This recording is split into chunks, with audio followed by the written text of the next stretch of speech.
We've got a full slate this afternoon. So first of all, my name is Janelle Hamblin. I'm the Manager of Swine Health with Manitoba Pork. I'd like to thank you all for joining us here this afternoon for, I believe it's our seventh session of our online producer engagement webinar series. Today we're speaking about, well, specifically, what can biosecurity software offer my farm? And I think this is a very timely topic. It's an important topic, and Manitoba Pork was happy to have the opportunity to host the lineup of speakers that we have here for you this afternoon, giving their perspectives of the value of this type of software. So diving right in, Joey, if you don't mind flipping the slide. Just a few housekeeping points. Please mute your microphone. I will be going on mute here shortly and only popping on and off when directing the flow of the webinar. Please interact using the chat function on the bottom toolbar. So if you have a question, please put it into the chat box. And we have Joey Dearborn here moving the slides and making sure that we're all where we're supposed to be and doing what we're supposed to be doing. And he'll be monitoring the chat box there and reviewing those at each session. We're going to have two Q&A sessions, which one will be at the end of Rob Hannam's presentation, our second presentation, and then a Q&A session right at the end. Getting ahead of myself, I missed, if you are joining this meeting via a phone number, please provide your name so that we know who is on the line. And this session is being recorded and will be used for internal purposes within Manitoba Pork here. Joey, next slide, please. So as a bit of an outline today, we have three speakers that will be providing us with their perceptions and opinions, experiences, utilizing biosecurity software. So first of all, we have Dr. Glen Duizer with Manitoba's Chief Veterinary Office. He's our animal health and surveillance veterinarian with the province and has been our incident commander for many a disease outbreak here in Manitoba. So we're very fortunate to have Dr. Duizer's expertise as a veterinary epidemiologist and providing his experience and insights as to how valuable timely information is in the event of a disease outbreak. So he'll be leading us off, followed by Mr. Rob Hannam, who is with Farm Health Guardian, providing his overview of the product that they offer with Farm Health Guardian and overview some of the features that it has and can provide to your farm. And as I mentioned, following Glen and Rob, we will be having a Q&A session, after which Rob will be popping off the call. And we will then move on to Leanne Peters with Maple Leaf Agri-Farms, who will be providing her experiences with biosecurity software programming, specifically Farm Health Guardian, and how they have utilized this tool within their system. So without further ado, I think that covers all of the bases of admin. We will move on to our first presenter. Dr. Duizer will be presenting first, as I mentioned, and please take it away. Thank you. My talk is going to be a build-up, if you will, to both Rob and Leanne's, at least I hope so.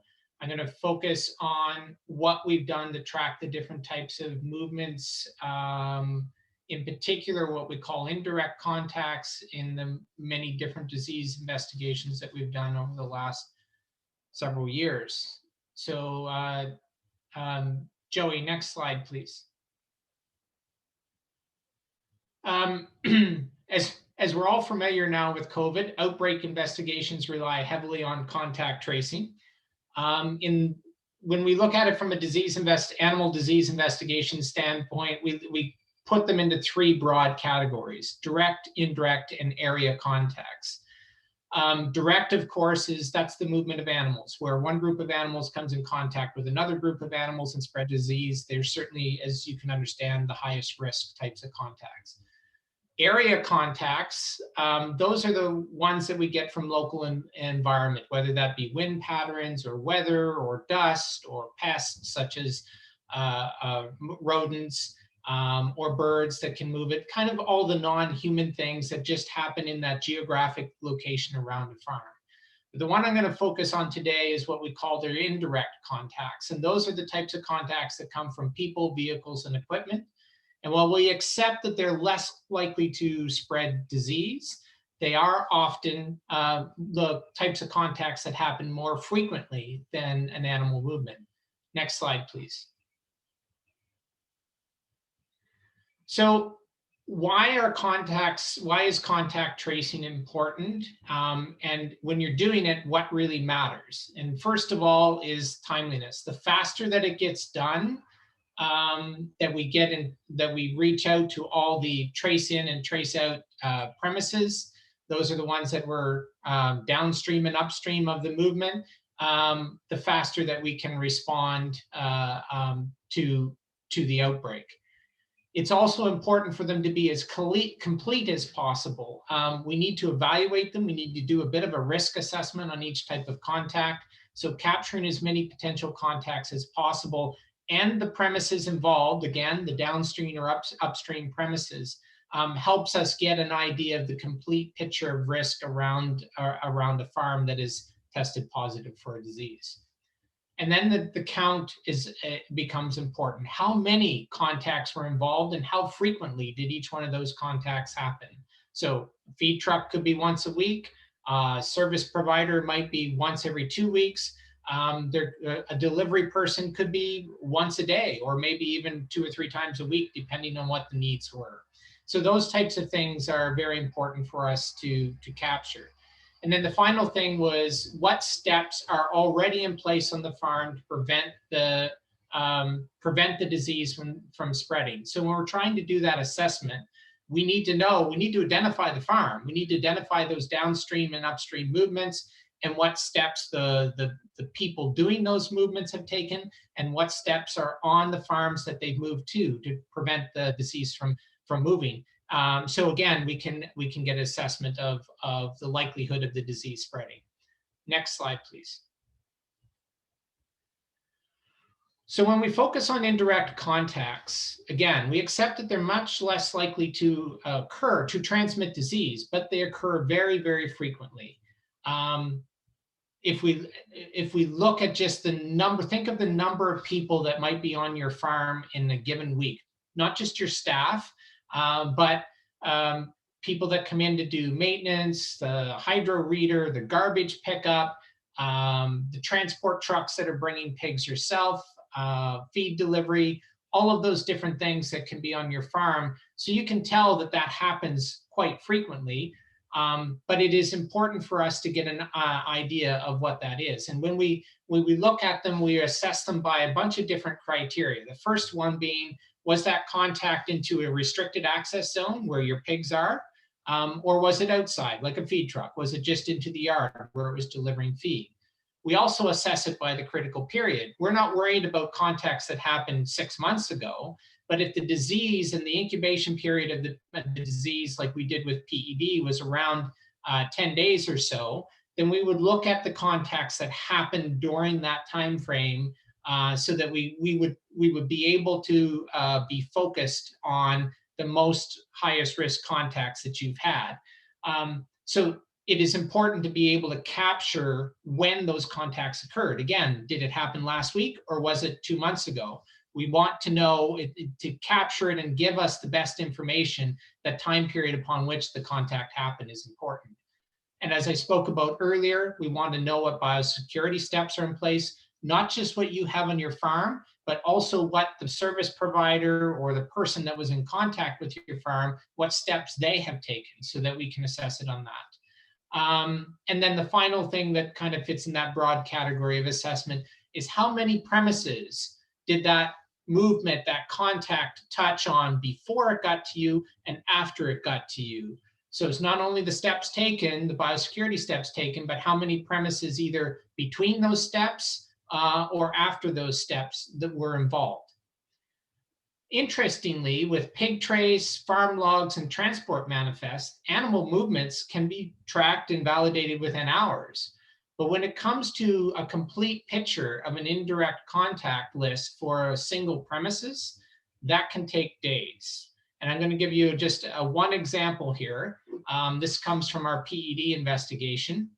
And this is just the vehicles that have been on using the critical period we used for PED, which was roughly, in this case, it was 2 weeks, but sometimes depending on the circumstances, it could be 10 days. But in a 2-week period, we had 3 feed deliveries, 2 trucks, and each truck that had 5 farms per load. The cleaning and disinfection happened per day. So those 5 farms were between cleaning and disinfection, and were happening right around the time frame that this farm was contacted by the truck. Now, after cleaning and disinfection, or before, so in the days prior to that load, there were 3 to 7 farms on either side of that. So if there's a failure in cleaning and disinfection, or we had concerns about the process, not only did we have the other 5 farms that we might be concerned about that were with that particular load, but we have 3 to 7 in the 2 days on either side of that. So very quickly, it can be a large number of farms that we need to try to sort out and capture. Now, the good news is feed deliveries typically in the controlled access zone only. So there's some help there that help us balance out the risk, but we need to be able to know that, and we need to be able to understand what number of premises were within the biosecurity window and what number of premises were on either side of that. We can see the same thing with a livestock transport truck. Now, they're going to have more risk because the pigs that are on them are going to travel either into or out of a restricted access zone. But typically their cleaning and disinfection is per visit these days, so that there's the 2 farms that are on either side that are listed there. We know that there was a C&D, the 2 farms that were involved are this farm, the source farm, and then the farm that it was delivering to. The other 4 farms that were involved pre and post, we at least know that there was an extensive C&D involved. And there's much lower number of farms. But again, going back to that access zone question, those transport trucks would end up having a higher risk because the risk of contamination is higher. Dead stock is, again, a similar situation to the feed truck. Lots of farm contact in between C and D. The good news is, though, that again, it tends to be at the controlled access zone. But we need to be able to know that, to assess that. And capturing this types of information allows us to follow up with those types of farms and get an idea of what the risk might be, where their dead stock is being delivered to. Is it end of driveway, or is it closer to the barn? What other steps do they have in place? We can't even begin that discussion unless we first know where they are, and capturing that information quickly helps us do that. It helps follow up with them quickly. Manure is an interesting one. The good thing about it, this example actually did have a manure delivery, or sorry, not delivery, manure application in the time frame that we were looking at. So that was bad news in the sense that it can be a fairly high risk activity, but good in the sense that once the equipment is on the yard, it stays on the yard, it doesn't go back and forth. Might be 1 day, but in larger operations, it's a multi-day visit. And there's C&D done between each visit. Now, there's a potential for 2 farms, 1 pre and 1 post, but hopefully, because it's a multi-day visit, we might be able to catch it quite quickly before there's much more movement beyond that.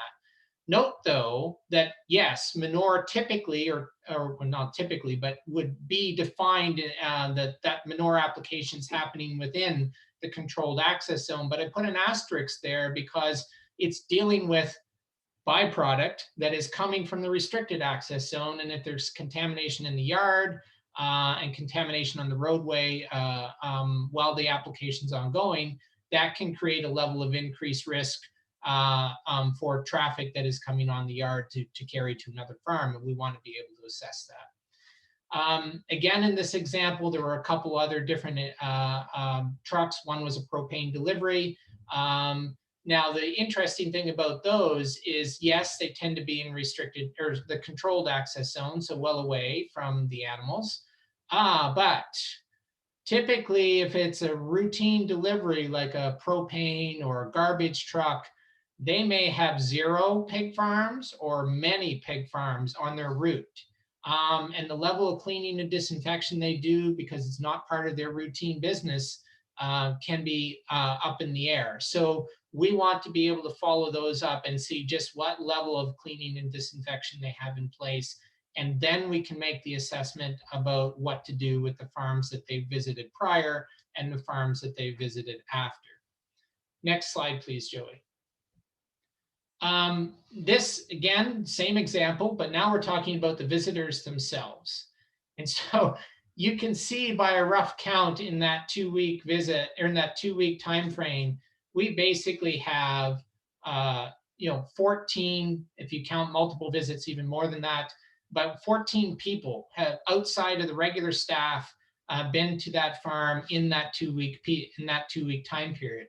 If we look at the animal health or the production and health folks, those 4 people range between 1 and 4 visits per time frame.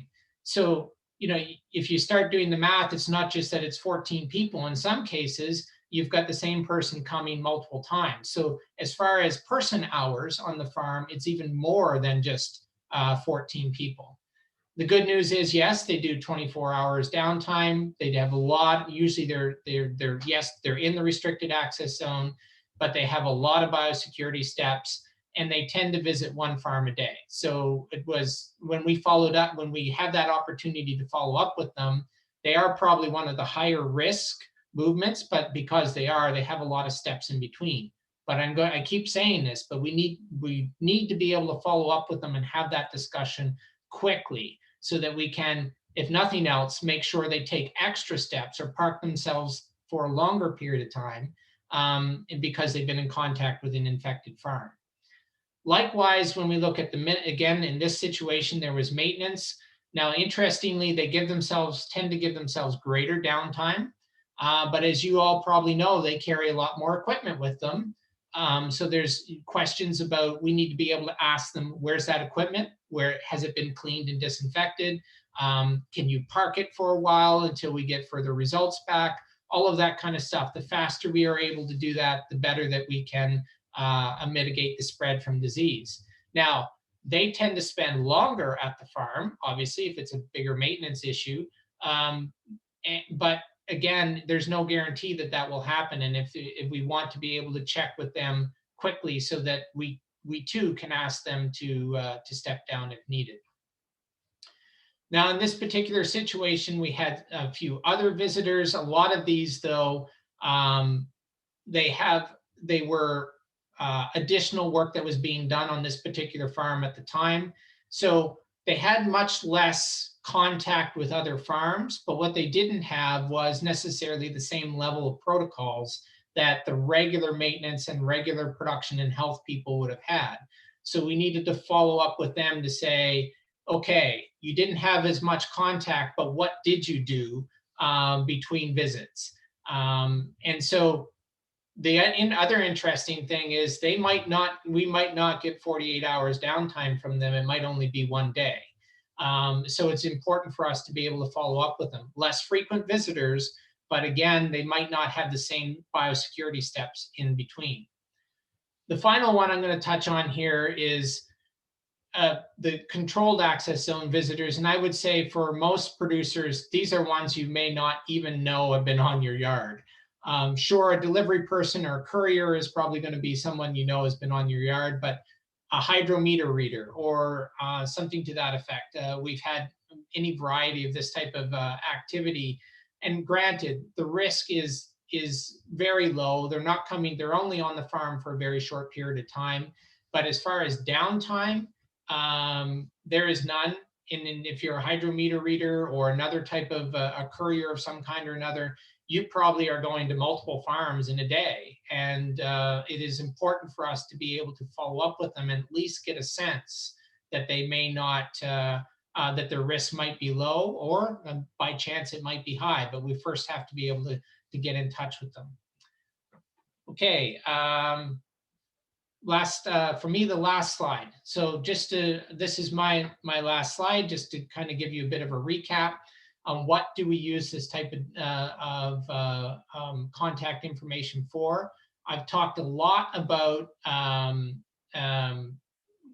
it's important for an outbreak.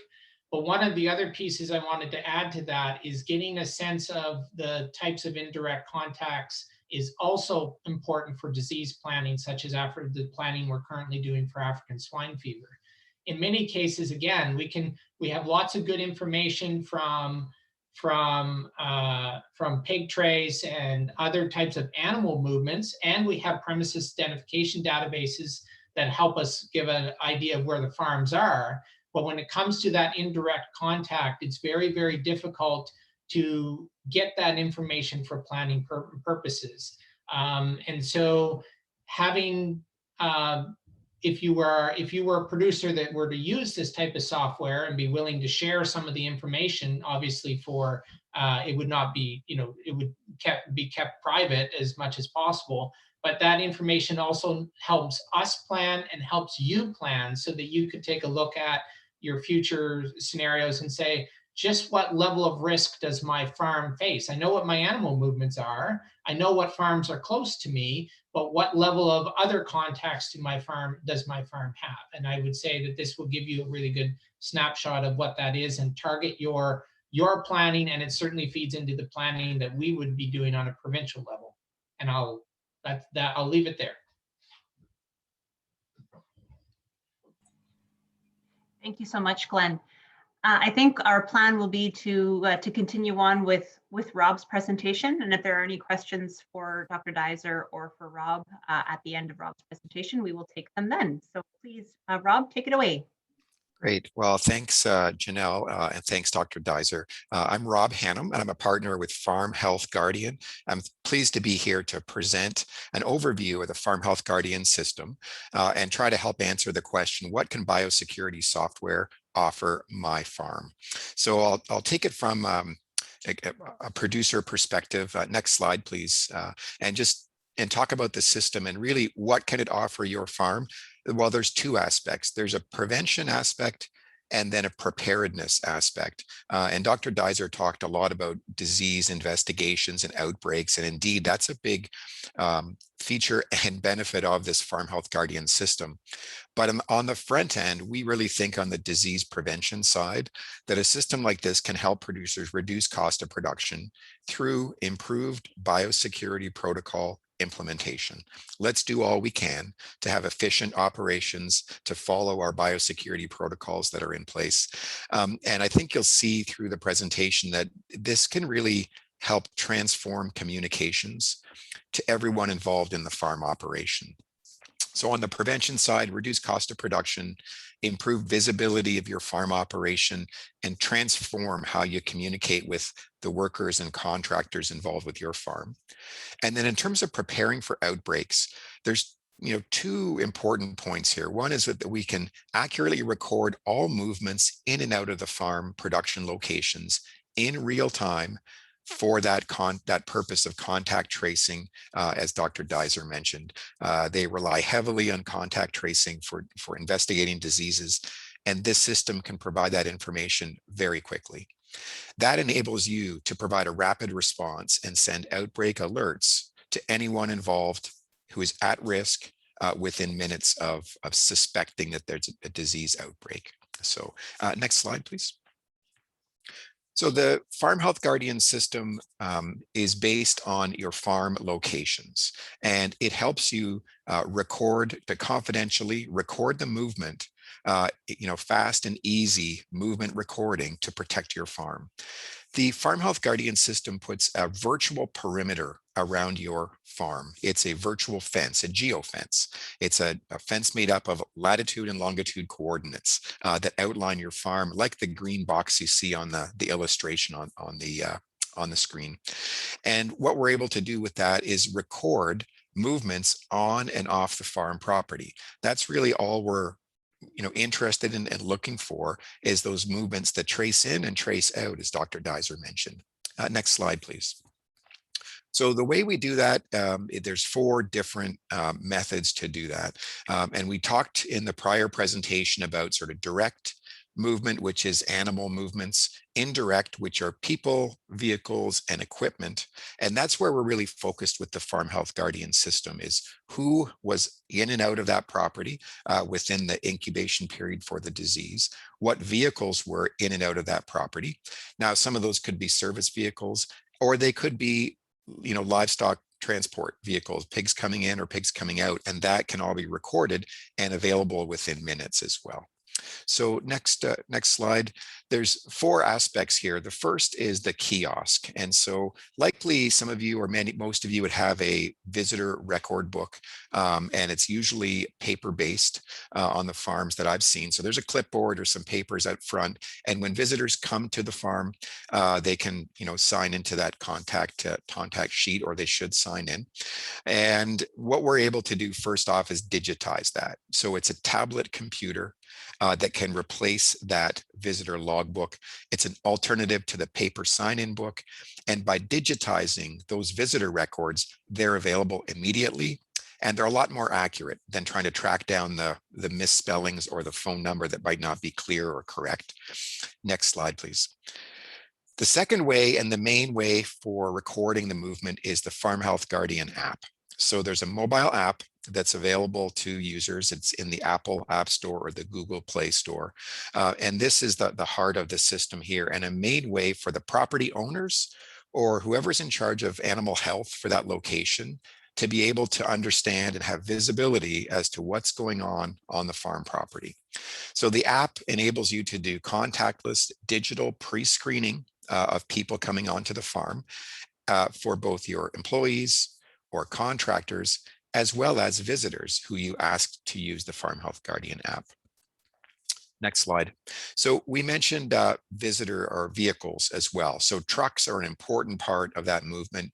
And you see from the prior example how many truck movements really do come on and off the farm. Typically, when I'm speaking with producers, we think of the livestock truck bringing stock in or out. We think of the feed truck, and it's only a few movements. But when you sit down and actually add up how many movements are coming on and off, there's quite a few. And like as Dr. Duizer mentioned, there's multiple vehicles, different levels of risk, but we're able to tap into the GPS system within those truck fleets, and automatically record the movement on and off the farm. So that's at your fingertips in terms of which vehicles have been there: feed truck, livestock truck, dead stock removal. If they're connected to the Farm Health Guardian system, we can record that information instantly. And we're really only interested in the movement on and off of the Farm Health Guardian protected property. We're not tracking that truck when it goes into town or does other things. We're really looking at the network of Farm Health Guardian properties and when does it come on and off of your property. Next slide. The final way is if vehicles do not already have GPS, then we can easily add a Farm Health Guardian passport device. So the passport device is a small GPS-based device that can easily be attached to a truck or a trailer. So with a livestock trailer, for example, just can be screwed right onto the trailer and it's automatically on the system. With a pickup truck or a van, it can just be placed in the dash of the truck, and easily, again, that vehicle is automatically on the system to make it easy to record the movement on and off. So you've got that visibility and that contact tracing at your fingertips. Next slide. So let's talk for a moment just about the mobile app, which is the main feature and the main way that people, right, whether it's farm workers or contractors or visitors, whoever, your veterinarian, who's ever in charge of animal health, this is the main way they'll interact with the system. So for farms that without check-in questions, if they're not doing any pre-screening of visitors or asking questions about downtime or travel or COVID questions or something like that, then the app can be set to work automatically. If the app is running in the background, and that's how I have it for my system, just because it's easy. You just set it and forget it, and the app is on. It'll record that movement, so it's there whenever you want. And as you drive across that perimeter, you hear a notification, a ding or a beep that tells you you've crossed into the property, or when you leave, it tells you you've crossed out of the property. Now, for farms with check-in questions, if you're already asking your farm workers or visitors some screening questions, and it could be something simple like a COVID screening question or a travel outside of Canada question, or we do have farms using the system that have very detailed questions. Those all can be customized by the farm operation. So it's quite a flexible system to suit the needs of the farm operation involved. And really that simplifies that type of biosecurity process. If you're using those kinds of questions, we can simplify that, make it easy to change and update, and then it's automatically updated across your entire system. The more we work with producers, the more we find other uses for the app as well. And I think this is where the overall disease prevention and efficiency comes in. It's possible to add things like a biosecurity checklist. So a checklist for your farm operation if you want it done, or a reminder for yourself or your workers what needs to be done. Those types of features can be added to the system. We do have people who talked about monitoring sort of the time tracking for contract workers, because now we know when they come on and off the farm, if you're sort of paying or charging per hour. So that's automatically tracked, and that's maybe easier than some of the previous methods.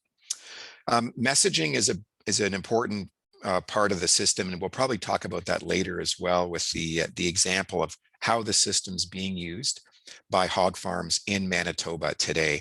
But messaging is quite important. You can send a targeted message. Now that might be alerting people to a disease issue, or it might be the health status change for a farm. So if the health status changes for some reason, you can automatically notify people of that. Or it could be something as simple but important as manure spreading, if you want to let them know about something like that's happening.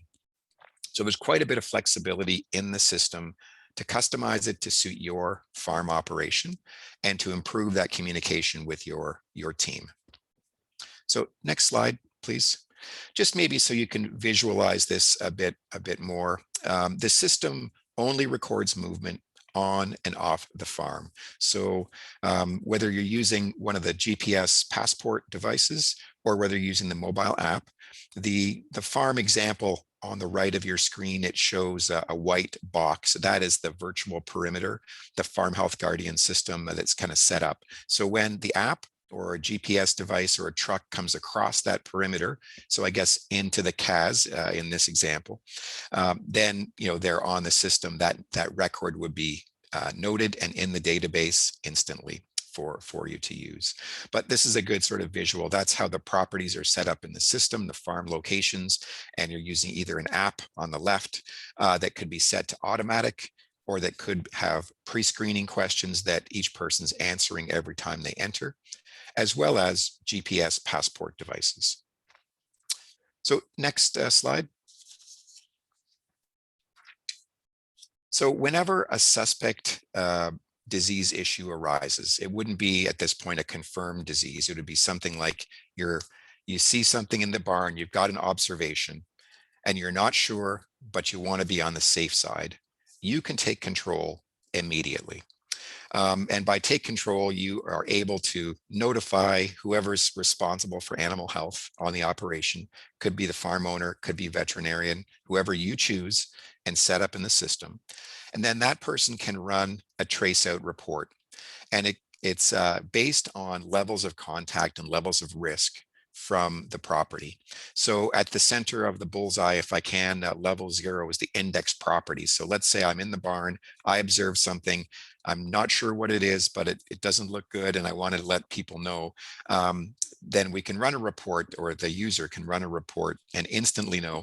So who are the people who've had direct contact? And so level 1 and level 2 will be the people or the trucks that have had direct contact with that property within a defined period of days. And you can determine, oh, it looks like this symptom or this disease, that's got an incubation period of, let's say, 3 days. And so you can set your report to, well, I'll be safe, I'll say 4 days. And you just run the report, and instantly you can know what people or vehicles were there within that 4-day period. So level 1 and level 2 is that direct contact.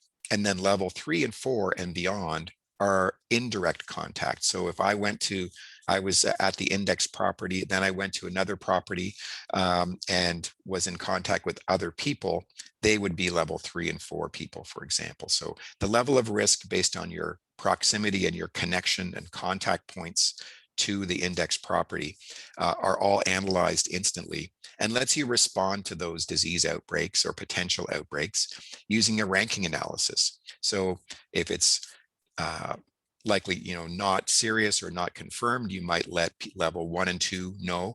If it's more serious, you might let level 1 to 4 make them aware of it.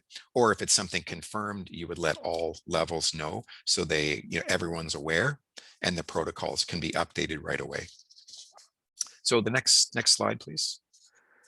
So on this, basically the benefit here, in addition to the biosecurity prevention benefits and the simple ways that farms are being more efficient by using Farm Health Guardian, the system also provides fast, proactive, targeted disease alerts. So within 10 minutes, you can generate that risk-ranked list of people who are affected and vehicles. You generate a map. And you can send alerts to those people right away. So just, you choose the risk level. Is it 1 and 2 or 3 and 4 or everyone? And they know a notification on their system. You can also text message or email them as well. And then within 60 minutes, you can really take control and update the health status of that farm or nearby farms. You can change your protocols or downtime required to move from one farm to another, and you can send alert to all visitors before they arrive at the property. So final slide. I'll stop now so we can have questions, but just to wrap it up here, we think the Farm Health Guardian system helps make biosecurity work for your business. You can immediately communicate health status changes and biosecurity protocols. You can automatically collect data for movement tracking, so it's at your fingertips if you need to do contact tracing. And that was mentioned that in a disease investigation, you rely heavily on contact tracing, and it's right there for you. It digitizes your visitor logbooks, which is more efficient, more accurate. You can instantly message those targeted employees and visitors, whether it's a suspect or a confirmed disease outbreak, or just an advisory. It gives you 24/7 visibility on your farm system and health status, so you can see at a glance who's been where and what the status is of your farm operations. Instantaneous trace out reports for contact tracing, and then immediate disease alerts for anyone at risk. So I'll wrap up there, and we're open for questions, I guess, for myself or Dr. Duizer. Yes, thank you so much, Rob. And to Dr. Duizer as well for further presentations. At this point in time, I welcome any questions from anybody in the group. If you have, please direct to the chat box, or if you are so willing, unmute yourself and speak directly. But at this point, are there any questions?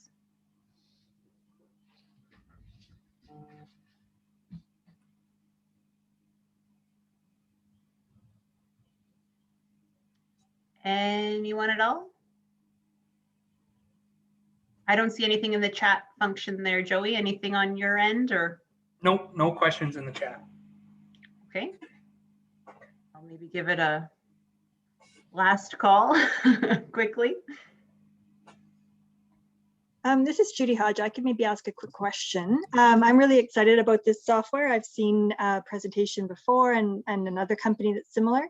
Just wondering, Glen or Janelle, if you could comment on, do you think the government or the Manitoba Pork Council will be able to subsidize this? I'm thinking more along the lines of the smaller independent producers that don't maybe have the resources that some of the big integrators have, but the value of the accurate, fast contact tracing is pretty incredible. So just wondering your comments and thoughts on that. Well, For sure. Sorry, go ahead, Glen. Yeah, I'll speak up first. I mean, there are a variety of different funding programs that we've used for similar type activities in the past that could be applied in these for something like this. I don't know exactly what the current funding arrangement, which is the Canadian Agricultural Partnership, whether this would fit in the catalog of items that is applied to in that partnership. I'd have to send it over to the program folks to know. But certainly, again, if it's not in the next 2 years, when we revisit the next round of federal provincial funding where this type of activity would fit into, I think it's something that could be brought to the table to make sure there's an opportunity to have at least some of this type of activity or this type of implementation subsidized. Certainly from a disease prevention, planning, and management standpoint, it makes a lot of sense. And from Manitoba Pork's perspective, and Cam, Mark, feel free to jump in here, and or if I'm going sideways or saying something I maybe shouldn't. Similar to Glen's comments, absolutely looking to the current funding agreements that are in place within the province, and seeing how we could utilize that to help in this with this type of work. As you say, the value is high. The conversations that we have had certainly have taken that into account to work alongside the integrators, the larger production teams or folks, I should say, and then see how we could get greater uptake throughout the entire sector, and what strategies we could employ to do that. So that those discussions have happened, and we're certainly in the early stages and are interested to see how it could roll out. But certainly having everybody at the table is really the ultimate goal. So once we continue to go down the road, if we continue to go down the road, how that plays out, certainly would be willing to work with those that may need a little bit more assistance to get the software up and running. But anything to add to that, Cam? No, it's a great question. It's something we'll pursue. I would note our chair is on the call as well. So, your comments are being absolutely heard. But yes, it's something that if there is interest from Manitoba's pork producers, that it's worth pursuing more, because as Dr. Duizer has noted, the benefits from disease prevention as well as control in the case of an outbreak are very significant. Janelle, if I could just jump in, thank you for the question, Judy. I think you've got excellent responses there. Certainly, I think, the Farm Health Guardian system fits for large operations, but we feel it fits for small operations as well from a prevention standpoint. So if you've got 2 barns or 4 barns or something like that, you've still got more than one person involved, and I think the system can be helpful and can help make that operation more efficient. And certainly the implementation cost for a smaller team is lower than what it takes for those larger operations to get on board. So we'd be happy to talk to anyone, any swine production group or production team or producer in Manitoba, and we could provide, I guess at that point, maybe just Joey, if you could advance to the next slide, please. Just has my contact information. A couple of things about future benefits, but the next one, please. We've got some other products coming. There's my email address, and certainly Janelle at Manitoba Pork has my contact information. We'd be pleased to provide a more of a personal sort of demonstration of the system. At that point, if we were demonstrating it, we could show you some examples of how the app works or how the property owner dashboard works to be able to run reports and just see how it can work for your actual system. So our biosecurity specialist, Lorraine Stevenson Hall, is on the phone as well, and either she or I could take you through the system. So there's a fit, we think, for farm operations of any size. Certainly there's a benefit, as Dr. Duizer talked about, the importance of speed and timeliness for that trace in and trace out. then it's from the sector as a whole, we get those benefits as well. So thank you. Are there other questions? I think in the interest of time, we'll continue on with the presentation. So thank you very much, Rob, and for joining us this afternoon and providing the overview of Farm Health Guardian. At this Great. point, we will say goodbye. And if there's other comments or questions that come down the line from the producers, we will certainly put them in touch with you. Thank you again for joining. Yeah, great. I'll sign off. And the system's live in use in Manitoba, and you're about to hear more about that. So take care.